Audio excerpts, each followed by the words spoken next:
ঢাকা বিশ্ববিদ্যালয়ের কেন্দ্রীয় মসজিদ থেকে প্রতিষ্ঠিত হয়েছে। এরপর থেকে ২০২৪ সালের আজ পর্যন্ত শিবিরের সবসময় কার্যক্রম চলমান ছিল। গত ১৬ বছরে আওয়ামী লীগের এবং ছাত্রলীগের যে ফ্যাসিস্ট শাসন ছিল, ঢাকা বিশ্ববিদ্যালয়ে যদি আপনারা দেখেন, ঢাকা বিশ্ববিদ্যালয়ে শিবির সন্দেহে যখন কাউকে পেয়েছে, তারা প্রথমে নির্মমভাবে নির্যাতন করেছে।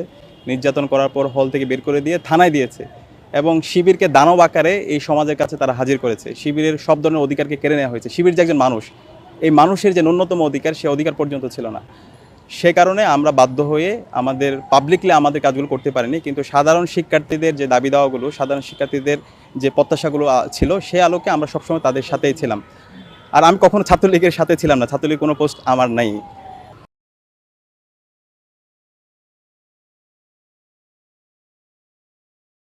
আমি কখনো দেখিনি, আমি আমার বুদ্ধি হওয়ার পর থেকে আমি কখনো দেখি নাই শিবির কারো রক কাটতে, অথবা আমার যারা নেতা ছিল, দায়িত্বশীল ছিল, তাদেরকেও কখনো আমি দেখিনি। এটা সম্পূর্ণ একটা প্রপাগান্ডা।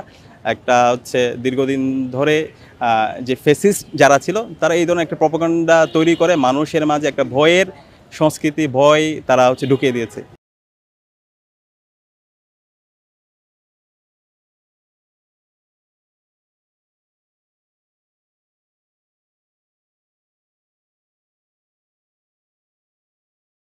আচ্ছা, ফ্যাসিস্টদের নেচারটা হচ্ছে এমন, তারা যে কাউকে, যখন তাদের শত্রুকে তারা আইডেন্টিফাই করে, তারা তাকে দানব আকারে হাজির করা। তো তারা মনে করেছে এই দেশের সবচেয়ে দেশপ্রেমিক নাগরিক হচ্ছে শিবির।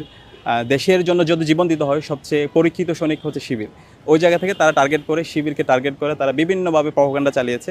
ওই জায়গা থেকে তারা শিবির ব্যাপারে এই ধরনের নেগেটিভিটিগুলো ছড়িয়েছে। তো আমরা ছাত্র সমাজের, দেশের ছাত্র জনতা, তারা তাদের কাছে এগুলো হাসির পাত্র হয়ে গেছে। শিবির যে জঙ্গি, শিবির রক্কাটা, অথবা শিবিরের ব্যাপারে যে বিভিন্ন ধরনের নেগেটিভিটি আছে, আমরা এই দেশের ছাত্র জনতার কাছে বলতে চাই, শিবির